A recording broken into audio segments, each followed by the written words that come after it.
പവിത്രം സീരിയലിന്റെ latest episode review ആണ് പറയുന്നത്.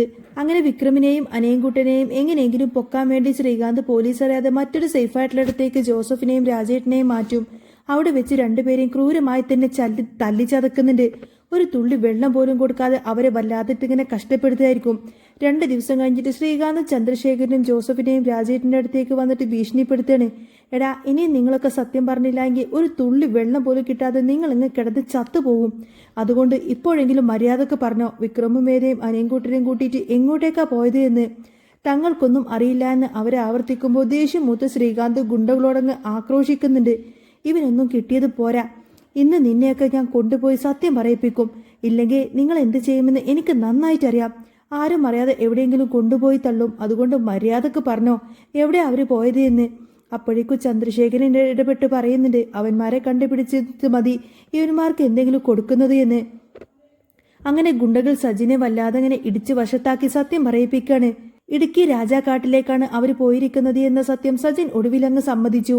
ഇതറിഞ്ഞ ശ്രീകാന്തും ചന്ദ്രശേഖരനും അങ്ങോട്ടേക്ക് തിരിക്കാൻ തീരുമാനിച്ചു. ഉടനെ തന്നെ രാജേട്ടനും ജോസഫും സജിനും കൂടി ശ്രീനിവാസനെ കാണാൻ ഓടുന്നുണ്ട്. ശ്രീകാന്ത് തങ്ങളെ തട്ടിക്കൊണ്ടുപോയി ഉപദ്രവിച്ചതും വിക്രമും വേദയും ഇടുക്കിയിലാണെന്ന കാര്യം പറയേണ്ടി വന്നതൊക്കെ അവർ ശ്രീനിവാസനോട് സങ്കടത്തോടെ പറയും. എങ്ങനെയെങ്കിലും അവരെ രക്ഷിക്കണം, അവർക്കൊന്നും പറ്റാൻ പാടില്ല എന്ന് സജിൻ കരഞ്ഞുകൊണ്ട് പറയുമ്പോൾ ശ്രീനിവാസൻ ആകെ ചിന്തയിലാണ്. വിക്രത്തിന്റെ കാര്യത്തിൽ ശ്രീകാന്ത് എന്തിനാണ് ഇത്രയും അധികം വെപ്രാളം കൂട്ടുന്നത്? അനയൻകുട്ടിനെ പിടിക്കാൻ അവൻ എന്തിനാ ഇത്രയധികം കഷ്ടപ്പെടുന്നത്? ഒരു പക്ഷേ വരുണിന്റെ മരണത്തിന് പിന്നിൽ ഈ ശ്രീകാന്ത് തന്നെ ആയിരിക്കുമോ എന്ന സംശയം അദ്ദേഹത്തിനുണ്ടായി. സാറ് പറഞ്ഞത് ശരിയാവാനാണ് സാധ്യത എന്നും വേദയും വിക്രമും അനയൻകുട്ടിനെ രക്ഷിക്കാൻ നോക്കുന്നതാണെന്നും അവൻ ഇതിനെല്ലാം സാക്ഷിയായതുകൊണ്ടായിരിക്കുമെന്ന് ജോസഫ് പറഞ്ഞു. ഇലക്ഷന്റെ തിരക്കിലാണെങ്കിലും വിക്രമിന്റെ കാര്യം താൻ മറക്കില്ല എന്നും ഇനി ആരും നിങ്ങൾ ഉപദ്രവിക്കാതെ താൻ നോക്കിക്കാളാമെന്നൊക്കെ ശ്രീനിവാസൻ അവർക്ക് ഉറപ്പു നൽകി അവിടെ നിന്നും അയക്കാണ്. സജിൻ ഉടനെ വിക്രമിനെ വിളിച്ച് കാര്യങ്ങൾ അറിയിക്കുന്നുണ്ട്. ശ്രീകാന്തിനോട് എല്ലാം പറയേണ്ടി വന്നതും അവർ ഉടനെ തന്നെ എത്തുമെന്നൊക്കെ പറയുമ്പോൾ വിക്രം ആകെ തളർന്നുപോയി.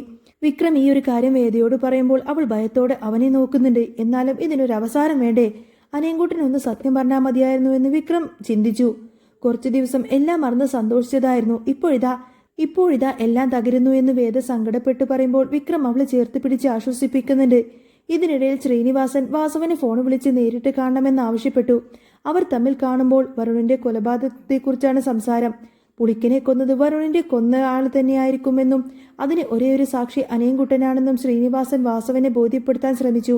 ശ്രീകാന്ത് അവരെയൊക്കെ കൊല്ലാൻ നടക്കുന്ന തെളിവ് നശിപ്പിക്കാനാണെന്ന് അദ്ദേഹം പറയുമ്പോൾ വാസവൻ ഇങ്ങനെ ആകെ പകച്ചു പോവാണ്.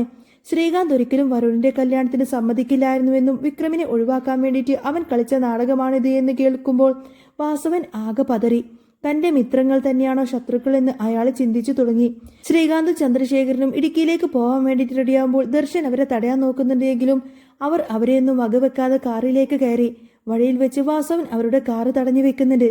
എങ്ങോട്ടേക്കായി പോകുന്നത് എന്ന് ചോദിച്ചപ്പോൾ ബിസിനസ് ആവശ്യമാണെന്ന് പറഞ്ഞ് അവരങ്ങ് ഒഴിഞ്ഞു മാറി. എന്നാൽ ശ്രീകാന്ത് തന്നെയാണ് തന്റെ മകനെ കൊന്നത് എന്ന് വാസവൻ ഉറപ്പിക്കുന്നുണ്ട്. അയാൾ നേരെ പുളിക്കന്റെ വീട്ടിലേക്കെത്തി അയാളുടെ ഭാര്യയെ കണ്ടു. ഭീഷണിപ്പെടുത്തി ചോദിച്ചപ്പോൾ അവർ സത്യം വിളിച്ചു പറഞ്ഞു. വരുൺ മരിക്കുന്നതിന്റെ തലേ ദിവസം 2 പേർ ഇവിടെ വന്ന് പണം കൊടുത്തിരുന്നുവെന്ന് ശ്രീകാന്തിന്റെയും ചന്ദ്രശേഖരന്റെയും ഫോട്ടോ കണ്ടപ്പോൾ അവർ അലറിക്കൊണ്ട് കരഞ്ഞുകൊണ്ട് പറഞ്ഞു. എന്നിട്ട് അത് സ്ഥിരീകരിച്ചു. തന്റെ മകനെ കൊന്നത് ഇവർ തന്നെയാണെന്ന് ഉറപ്പിച്ച വാസവൻ അവിടെ നിന്നും പകച്ച് ആകങ്ങനെ ദേഷ്യത്തോടുകൂടി അവിടെ നിന്നും പാഞ്ഞു പോവാണ്. അവിടെ ഇടുക്കിയിൽ വിക്രമും വേദയും അനയൻകുട്ടനും ഗീവർഗീസേട്ടന്റെ മേടയിൽ ഒളിച്ചു താമസിക്കുകയാണ്.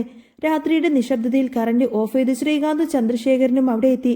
അനയൻകുട്ടൻ ഉറങ്ങിക്കിടക്കുന്ന ആ ഒരു മുറിയിൽ കയറി അവനെ കയറി ശ്വാസം മുട്ടിച്ച് കൊല്ലാൻ ശ്രീകാന്ത് ഒരുങ്ങുമ്പോൾ പെട്ടെന്ന് ആ ഒരു ലൈറ്റ് അങ്ങ് തെളിഞ്ഞു. വിക്രമും വേദയും ദർശനും സജിനും എല്ലാം തന്നെ അവിടെ വളഞ്ഞിരിക്കുകയാണ്. നീ തന്നെയാണ് പുളിക്കനെ കൊന്നത്, അനയൻകുട്ടൻ വിരൽ ചൂണ്ടി പറയുമ്പോൾ ശ്രീകാന്ത് അനയൻകുട്ടന്റെ കഴുത്തിനങ്ങ് കത്തിവെച്ച് ഭീഷണിപ്പെടുത്താൻ നോക്കി. പക്ഷേ പുറത്തേക്ക് ഇറങ്ങി അവർക്ക് മുന്നിൽ വാസവൻ തോക്കുമായി അങ്ങ് പ്രത്യക്ഷപ്പെടാണ്. ശ്രീകാന്ത് കുറ്റം നിഷേധിക്കാൻ നോക്കുന്നുണ്ടെങ്കിലും വാസവൻ അവന്റെ കുടുംബത്തെ തടവിലാക്കിയ വീഡിയോ അങ്ങ് കാണിച്ചു കൊടുത്ത് ഭയപ്പെടുത്തി. ഒടുവിൽ ഗതി കെട്ടിക്കൊണ്ട് തന്നെ ശ്രീകാന്ത് ആ ഒരു സത്യം അങ്ങ് വിളിച്ചു പറയാണ്. വരുണിനെ കുത്തിയത് ഇൻസ്പെക്ടർ സാബു ആണെന്നും എല്ലാം താനും അച്ഛനും കൂടി പ്ലാൻ ചെയ്തതാണെന്നൊക്കെ. ഇത് കേട്ടപ്പോൾ സമനില തെറ്റിയ വാസവൻ തന്റെ മകനെ കൊന്നവനോട് ക്ഷമിക്കില്ല എന്നൊക്കെ പറഞ്ഞ് ശ്രീകാന്തിനെയും ചന്ദ്രശേഖരനെ അങ്ങ് വെടിവെഴിച്ച് വീഴ്ത്തി.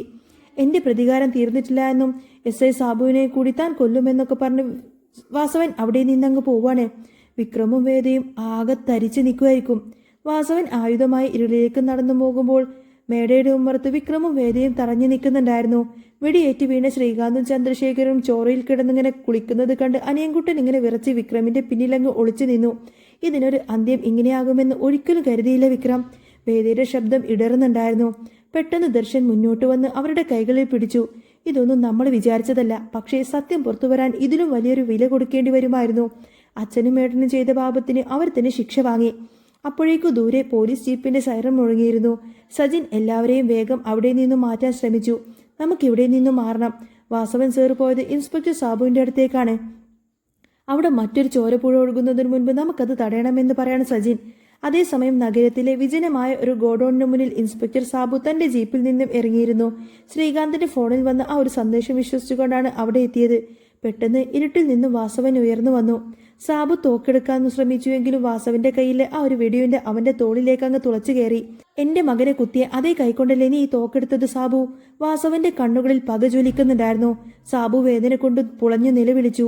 സാറേ, എന്നെ കൊല്ലരുത്, ഞാൻ ശ്രീകാന്ത് പറഞ്ഞിട്ടാണ്, പണത്തിന് വേണ്ടിയിട്ടാണെന്നൊക്കെ അവൻ കെഞ്ചിയെങ്കിലും വാസവൻ അതൊന്നും തന്നെ കേട്ടില്ല. എന്റെ മകന്റെ ജീവന് പകരം നിന്റെ ജീവൻ എനിക്ക് വേണമെന്നൊക്കെ പറഞ്ഞുകൂടെ തന്നെ വാസവൻ ആ ഒരു തോക്ക് സാബുവിന്റെ നെഞ്ചിലേക്ക് അങ്ങ് ലക്ഷ്യം വെച്ചു. അവസാന നിമിഷം വിക്രമും വേദയും അങ്ങോട്ടേക്ക് പാഞ്ഞെത്തി. വാസവൻ സാറേ, വേണ്ട, നിയമം കയ്യിലെടുക്കരുത്, ഇവൻ ശിക്ഷിക്കപ്പെടും. പക്ഷേ നിങ്ങളുടെ കൈകളിൽ ഇനി രക്തം പുലരരുത്, വിക്രം ഉറക്കെ വിളിച്ചു പറഞ്ഞു. വാസവൻ ഒരു നിമിഷം അങ്ങ് തറഞ്ഞു നിന്നു. തന്റെ മകന്റെ ഉറ്റ സുഹൃത്തായ വിക്രമിന്റെ വാക്കുകൾ അയാളുടെ ഉള്ളിലങ്ങ് തട്ടി. താൻ ഇതിനകം 2 പേരെ വെടിവെച്ച് വീഴ്ത്തി കഴിഞ്ഞു എന്ന ബോധം അയാളെ തളർത്തി. പതുക്കെ വാസവന്റെ കയ്യിൽ നിന്നും തോക്കങ്ങ് താഴേക്ക് വീണു. അയാൾ മുട്ടുകുത്തിയിരുന്നു കൊണ്ടങ്ങ് പൊട്ടിക്കരഞ്ഞു. പോലീസ് സംഘം അങ്ങോട്ടേക്ക് ഇരിച്ചു കയറി സാബുവിനെ കസ്റ്റഡിയിലെടുത്തു. മുറിവേറ്റ ശ്രീകാന്തും ചന്ദ്രശേഖരനും ആശുപത്രിയിൽ മരണത്തോട് മല്ലടിച്ച് ഗുസ്തി പിടിക്കുന്ന ഒരു അവസ്ഥയിലായിരുന്നു. ആ ഒരു വാർത്ത അപ്പോഴേക്കും പുറത്തൊക്കെ വന്നിരുന്നു. ദിവസങ്ങൾക്ക് ശേഷം എല്ലാ കരിനിഴലുകളും നീങ്ങിയ ആ ഒരു പ്രഭാതത്തിൽ വിക്രമും വേദയും അനിയൻകുട്ടിനെ കൂട്ടിയിട്ട് വരുണിന്റെ കല്ലറയിലേക്ക് മുന്നിലെത്തി. അവിടെ വാസവൻ തളർന്നിരിക്കുന്നുണ്ടായിരുന്നു. വിക്രം അയാളുടെ തോളിൽ കൈവച്ചു. ഇനി നമുക്ക് സമാധാനമായിട്ട് ജീവിക്കാം സാറേ. വരുൺ ആഗ്രഹിച്ചതൊന്നും അത് തന്നെയായിരുന്നു, വിക്രം ആശ്വസിപ്പിച്ചു. അനിയൻകുട്ടൻ പതുക്കെ വന്ന് വാസവന്റെ മടിയിലങ്ങ് തലവെച്ചു. തന്റെ മകനെ കൊന്നവനല്ല, അവനെ സ്നേഹിച്ചവരാണ് കൂടെയുള്ളതെന്ന് വാസവൻ തിരിച്ചറിഞ്ഞു. സത്യം ജയിച്ചു, പക്ഷേ ആ വിജയത്തിന് വലിയൊരു വില നൽകേണ്ടി വന്നെന്നു മാത്രം. വിക്രമും വേദയും അനിയൻകുട്ടനെ ചേർത്ത് പിടിച്ച് പുതിയൊരു ജീവിതത്തിലേക്ക് നടന്നു നീങ്ങുമ്പോൾ പവിത്രം സീരിയലിലെ ആ ഒരു വലിയ രഹസ്യം എന്നേക്കുമായി തിരശ്ശീല വീഴുന്ന അടിപൊളി സൂപ്പർ രംഗങ്ങളൊക്കെ തന്നെയായിരിക്കട്ടോ ഇനി വരാൻ പോകുന്നത്.